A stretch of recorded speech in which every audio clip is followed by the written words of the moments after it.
Hello students, आज हम discuss करेंगे एक इम्पॉर्टेंट टॉपिक क्लास 11th के बेसिस पे है। ठीक है, तो लेट्स डिस्कस अ टॉपिक। अभी हम कैसे इसको स्टार्ट करते हैं देखें। अब देखो क्या लिखना क्या है मैंने कि जैसे कि अगर मैंने लिख दिया कि x प्लस ए की पावर 1 तो वो तो यही हो गया x प्लस ए।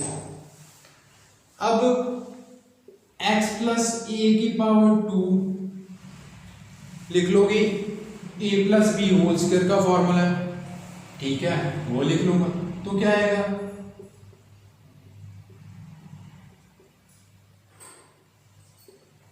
ये आ जाएगा a square plus 2ab plus B square. ठीक है, अगर मैं x प्लस ए क्यूब का लिखूं तो a प्लस बी क्यूब का फॉर्मूला तो क्या है, a क्यूब, a क्या है हमारे पास x cube plus 3 a square b plus 3 ab square plus, अब b क्यूब लिख दिया a क्यूब था। अब इससे नेक्स्ट x प्लस a की पावर 4 x प्लस a की पावर 5, अगर पावर बढ़ती जाए तो how to expand this type of terms. तो इन टाइप ऑफ टर्म्स को एक्सपेंड करने के लिए एक सिंपल सी हमारे पास थ्योरम है, बायनोमियल थ्योरम। हम उसकी स्टेटमेंट ही बायनोमियल थ्योरम, हम उसकी स्टेटमेंट ही लिखेंगे और उसी स्टेटमेंट को क्वेश्चन पे यूज करेंगे। तो मैं इसी भी यूज करके बता दूंगा आपको कि इसकी एक्सपेंशन आएगी क्या। अब देखो थ्योरम क्या है कि अगर लिखा हुआ x प्लस ए की पावर n, ये n टर्म तक n की वैल्यू कुछ भी हो, हम किसी भी वैल्यू तक किसी भी पावर तक एक्सपेंड कर सकते हैं। ठीक है, किसी भी पावर तक इसको एक्सपेंड कर सकते हैं। देखो क्या लिखा है इस थ्योरम में, हमें परमुटेशन कॉम्बिनेशन चैप्टर में कॉम्बिनेशंस की जरूरत ज्यादा पड़ेगी। ठीक है, तो क्या है nc not x power n a power 0। ठीक है, next nc1 x power n minus 1 a power 1, nc2 x power n minus 2 a power 2 plus nc3 x power n minus 3 a power 3 plus चलता जाएगा nc4 x power n minus 4 a power 4 so on, last में आ जाएगा ncn x power 0 a power n। अब देखो क्या चल क्या है, combination of n terms taken 0 at a time, combination of n terms taken 1 at a time, combination of n terms taken 2 at a time, combination of n terms taken 3 at a time, combination of n terms taken 4 at a time। अब देखो ये क्या है, यहाँ पे combination का formula आपको आना चाहिए। combination of n terms taken r at a time क्या है, factorial of r factorial of n minus r, वो हमारे चैनल पे है, वो आप देख सकते हो कॉम्बिनेशन में। ठीक है, हमने किया भी है क्वेश्चन। अब यहाँ पे क्या बन क्या रहा है कि x प्लस ए, अगर यहाँ पे दो टर्म्स हैं x प्लस ए की पावर n है, तो how to expand this type of, इसकी एक्सपेंशन कैसे लिखनी, इसको एक्सपेंड कैसे करना। जैसे ये x प्लस ए की पावर 3 तो इसको लिख लिया a plus B cube, a plus B की पावर 4 का फॉर्मूला, a प्लस बी की पावर 5 का फॉर्मूला, कैसे लिखेंगे हम। ठीक है, वही टर्म्स हम कैसे लिखेंगे वो हम इस बायनोमियल थ्योरम के बेसिस पे लिखेंगे। तो ये था हमारा क्या, इसको याद रखने का तरीका nc not nc1 nc2 nc3 ऐसे चलता रहेगा। फर्स्ट टर्म की पावर जो गिवन होगी n है तो nc नॉट क्यों, क्योंकि पावर कितनी n। अगर x प्लस ए की पावर 5 है, अब यहां पे यहाँ चलो 4 पे लगाता हूं मैं, 4 x प्लस ए की पावर 4 है तो क्या आएगा 4c नॉट x की power 4 a power 0 plus 4c1, check कर लो x प्लस ए की पावर n है तो यहां से nc not nc1 nc2 nc3 से चलता रहेगा।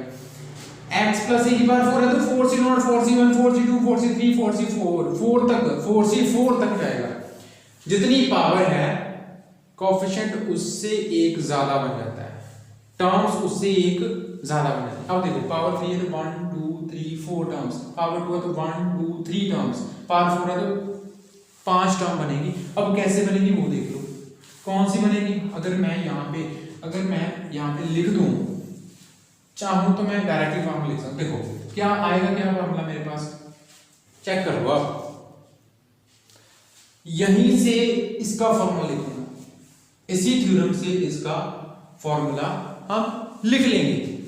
अगर मैं डायरेक्टली लिख दूं तो वो क्या है, देखो क्या है कि x की पावर 4 प्लस 4x की power 3a plus 6x2 a2 plus 4xa3 plus a power 4। तो ये चेक कर लो कि यही आएगा वाला, बट इस थ्योरम के साथ, इस बाइनोमियल थ्योरम की स्टेटमेंट के साथ। This is only the statement, हम प्रूफ नहीं कर रहे हैं, हम सिर्फ स्टेटमेंट को चेक किया, उसको अप्लाई कर रहे हैं। n c नॉट x की पावर n है, x की पावर n से जैसे पावर से स्टार्ट किया उसी पावर से स्टार्ट करेंगे। पावर n है तो a के कम, n-1 होगी, n-2 होगी, n-3। यहाँ पे a पावर 0 तो इसकी यहाँ x की पावर 1 एक कम करते जाना, पहले टर्म की पावर कम करते जाना, दूसरी टर्म की पावर बढ़ाते जाओ, ठीक है। अब क्या 4c नॉट x की power 4 a power 4c naught x की पावर 4 से a कम, और यहाँ पे 0 प्लस 1 हो गई। 4c2 x की पावर 2 a पावर 2, ठीक है। यहाँ से एक कम हो गई और यहाँ एक बढ़ गया, 4c3x और a power 3, 4c4 x power 0, तो a पावर कितनी आ गई 4। अब मैं बात करता हूं 4c not, 4c1, 4c2, 4c3, 4c4, ये क्या है, ये कोएफिशिएंट है। कौन से कोएफिशिएंट, कॉम्बिनेशंस, ठीक है। तो वो हमें निकालना पड़ेगा, वो तो मैंने डायरेक्टली यहां पे लिख दी। तो 4c नॉट की वैल्यू, अब 4c नॉट क्या फैक्टोरियल 4 फैक्टोरियल 0 फैक्टोरियल 4 माइनस 0, तो फिर से क्या आ गया 4 अपॉन फैक्टोरियल 4, 0 फैक्टोरियल तो 1 होता है, तो ये आ गया 1 x की पावर 4 समथिंग, a पावर 0 1 हो गया तो x की पावर 4, ये फर्स्ट टर्म आ गई। अब देखो नेक्स्ट 4c1 ये आपको सॉल्व करना पड़ेगा, ठीक है। अभी के लिए आपको सॉल्व करना पड़ेगा, ठीक है। क्या रहेगा फैक्टोरियल ऑफ 4 फैक्टोरियल ऑफ 1, यही फॉर्मूला n r 4 1 4 1 3, तो क्या लिखूंगा मैं इसे, फैक्टोरियल 1 की 1 और 3 आ गया, 3 से 3 तो क्या आ गया 4 x की पावर 3 और साथ में कितना आ गया चेक कर लो, प्लस यहाँ पे 4c2 तो क्या factorial of 4 factorial 2 factorial of 4 minus 2, तो क्या आ गया फैक्टोरियल 4 को कैसे लिख सकता हूं मैं 4 3 2 और नीचे 2 और फिर से 2।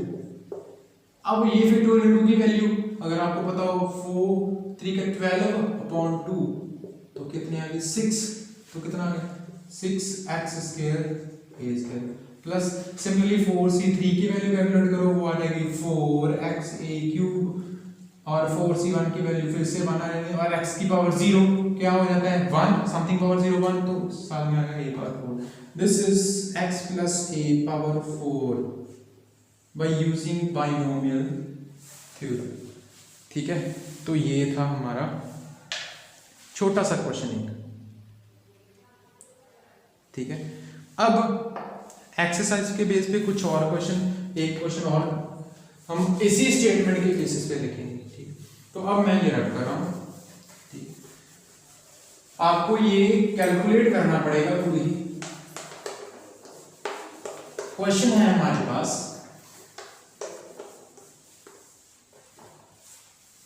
क्वेश्चन है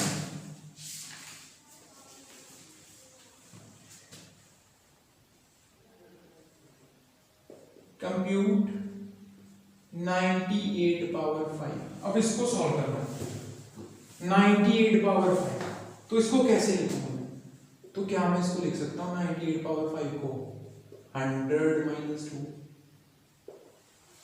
ठीक है। तो बाइनोमियल लगानी है मैंने, तो बाइनोमियल कैसे लगेगी, ये फर्स्ट है सेकंड, ये फर्स्ट है ये सेकंड, तो यहाँ पे प्लस का साइन, मैं इसको ऐसे लिख सकता हूँ, कोई बात नहीं लिख लो। क्या लिखूंगा मैं 100 प्लस माइनस 2 पावर 5। अब यहाँ पे बाइनोमियल, ये हमारी फर्स्ट टर्म है, ये सेकंड। बाइनोमियल थ्योरम के अकॉर्डिंग इसको एक्सपेंड करूंगा तो क्या आएगा, अब पावर क्या है 5, यहाँ पे क्या थी n, तो n से n c नॉट शुरू हुआ, अब क्या हुआ 5 c not 100 power 1 minus 2 power 0। ये फर्स्ट और सेकंड, ये फर्स्ट टर्म और second term, plus 5c1 100 power 2 minus 2 power 1, तो 5c2 100 पावर, सॉरी ये 1 नहीं, हमने गलती से लिया, nc not x power n maximum power, power कितनी 100 पावर 5, फिर कम करेंगे ना, 5 का 4 हो गया, यहाँ पे 1 हो गया, यहां से एक कम करनी और यहाँ पे एक फर्स्ट टर्म की पावर शुरू से स्टार्ट करनी और सेकंड टर्म 0 से, फिर फर्स्ट टर्म की पावर एक एक कम करते जाना, यहाँ पे एक एक बढ़ाते जाना, सेकंड टर्म की पावर बढ़ गई, अब 3 हो गई, माइनस 2 की पावर 2, 5c3 100 की पावर 4 और माइनस 2 की पावर हमारे पास कितनी आ गई, और 4 नहीं 3 से हमें कम करना है ना 2, और यहाँ पे आ गई 3, 5c4 100 की पावर 1 और माइनस 2 की पावर 4, 5c5 100 पावर 0 और माइनस 2 पावर 5, तो ये चेक कर लो, वही प्रोसीजर, इसी स्टेटमेंट को मैंने अप्लाई किया, इसी स्टेटमेंट को अप्लाई कर लिया मैंने। अब 5c not 5c1 5c2 5c3 5c4 की वैल्यू खुद कैलकुलेट करनी है आपने, अब खुद ही बहुत अच्छे हो, 5c नॉट, ठीक है, 5c नॉट को लिखना है, यहीं पे लिखना है तो लिख लो, नहीं तो रफ वर्क में यहाँ पे लिख लेने दो, रफ वर्क में 5c not 5c1 5c2 5c3 calculate करके देख लो, आपको वैल्यूज मिल जाएंगी, ठीक है। तो 5c नॉट की वैल्यू 1 आ जाएगी, 5c1 की वैल्यू हमारे पास चेक कर लो कितनी आ रही, चेक कर लो 1 5 माइनस 1, तो ये 5 आएगी, ठीक है। 5c2 की वैल्यू हमारे पास जो भी कैलकुलेट करके 5 फैक्टोरियल 2 5 माइनस 2, तो कितना आएगा 20 अपॉन 5 4 3 2 3, तो 3 से कैंसिल 20, दिस इज 10, तो ऐसे हम कैलकुलेट कर लेंगे ये रफ वर्क में। अब 5c नॉट मैंने अभी कोएफिशिएंट ऐसे 5, ये जो कॉम्बिनेशन है ना वो ऐसे लिखे रहते हैं, अब इसकी बात कर रहा हूँ 100 की पावर 5, 100 की पावर 5 मान 1, 100 को 5 टाइम मल्टीप्लाई 1 2 3 4 5 6 7 8 9 10, 2 जीरोस थी, तो 100 को 5 टाइम्स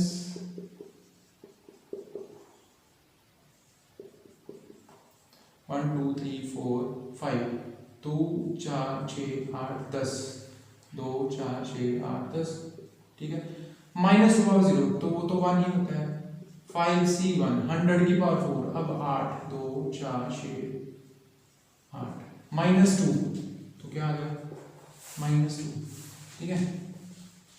अब नेक्स्ट 5c2 100 पावर 3, 2 4 6 जीरोस आ गई, minus 2 power 2, minus 2 multiply minus 2, this is 2 2 का 4, माइनस माइनस प्लस हो गए, तो 4 आ गया, ठीक है। अब नेक्स्ट कैलकुलेट कर लो 5c3 100 की पावर 2 1 2 3 4, तो माइनस 2 की पावर 3, माइनस 2 को 3 टाइम मल्टीप्लाई करना माइनस 8 आ जाएगा। अब नेक्स्ट 5c4 100 माइनस 2 की पावर माइनस 4, तो कितनी आ जाएगी 16, चेक कर लेना, माइनस 2 को 4 टाइम मल्टीप्लाई करना, माइनस माइनस प्लस और माइनस माइनस प्लस, तो प्लस ही जमा। अब 5c5 100 की पावर 0 कुछ नहीं आएगा, 1 मल्टीप्लाई माइनस 2 पावर 5, तो माइनस 32, माइनस 2 को 5 टाइम मल्टीप्लाई करना, ठीक है, होगा। अब ये मैं रख कर रहा हूँ, आपको बता दिया मैंने कि बाइनोमियल थ्योरम लगानी कैसे है,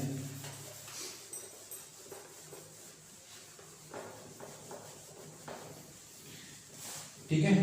यही मैंने मेनली आपको बता रहा था कि कि how to apply this binomial theorem. अब 5c0 की वैल्यू कैलकुलेट कर लेना 1 है और साथ में मल्टीप्लाई हो गया दिस टर्म, ठीक है, प्लस 5c1 की वैल्यू 5 आ जाएगी, चेक कर लेना खुद ही चेक कर लेना, ये वैल्यू आ जाएगी 5 मल्टीप्लाइड बाई -2 तो ये यहाँ पे नेगेटिव आ गया, मल्टीप्लाइड बाई 2 मल्टीप्लाइड बाई 1 0 0 0 2 2 4 6 8, ठीक है, प्लस 5c2। अब देखो 5c2, ठीक है, 5c2 की वैल्यू चेक कर लो कितनी है, फैक्टोरियल 5 फैक्टोरियल 2 5 माइनस 2 5 4 3 2 फैक्टोरियल 3, तो कितना आ गया मेरे पास 20/2, दिस इज 10, तो 10 multiplied by 1 2 3 4 5 6 multiplied by 4, check कर लो। अब माइनस तो पहले आ गया, minus 5c3 factorial 5 factorial 3 5 minus 3, ठीक है, अब यहाँ से फैक्टोरियल 3 और यहाँ से फैक्टोरियल 2, 20/2 फिर से कितना आ गया 10 माइनस 10 मल्टीप्लाइड बाई 1 2 3 4 और साथ में 8 माइनस आ गया। अब 5c4 की वैल्यू कैलकुलेट करूंगा तो चेक कर लो 5 4 5 माइनस 4 फैक्टोरियल 5 को 5 मल्टीप्लाई फैक्टोरियल 4 कैंसिल हो गया और फैक्टोरियल 1, तो कितना आ गया मेरे पास 5 मल्टीप्लाइड बाई 100 मल्टीप्लाइड बाई 16 और 5c5 की वैल्यू 1 ही है और माइनस पहले आ गया माइनस 32 मल्टीप्लाइड बाई 1। अब इन सभी को अब देख लो, इसको मल्टीप्लाई करके देख चेक कर लेना, 1 multiply this term 5 multiply 2 10 multiply this term और 10 मल्टीप्लाई दिस टर्म मल्टीप्लाई 4, सबको मल्टीप्लाई करके जो भी प्लस माइनस की टर्म्स आती हैं उनको कैंसिल आउट करके हमारे पास जो आंसर बचता है वो हमारे पास जो इस क्वेश्चन का आंसर आता है वो है, मैंने पहले ही कैलकुलेट हुआ है मेरे पास 9039207968, दिस इज आवर आंसर, ठीक है। तो ऐसे हमने बाइनोमियल थ्योरम को किसी भी क्वेश्चन पे लगाना है। अगर हमारे पास 102 की पावर 4 हो तो हमने क्या लिखना 100 प्लस 2 की पावर 4, तो इसको एक्सपेंड करना, ये फर्स्ट और सेकंड। अब माइनस वाली टर्म को मैंने ऐसे लिख दिया, तो that's why second term is the minus term, ठीक है। आई होप कि ये इजीली अंडरस्टैंडेबल होगा आप सबके लिए, और ऐसे हम किसी भी क्वेश्चन को ऊपर बाइनोमियल थ्योरम लगा सकते हैं, ठीक है। एंड इस लेक्चर को अच्छे से देखना और प्रैक्टिस जरूर करना, and thanks for watching the lecture, have a good day.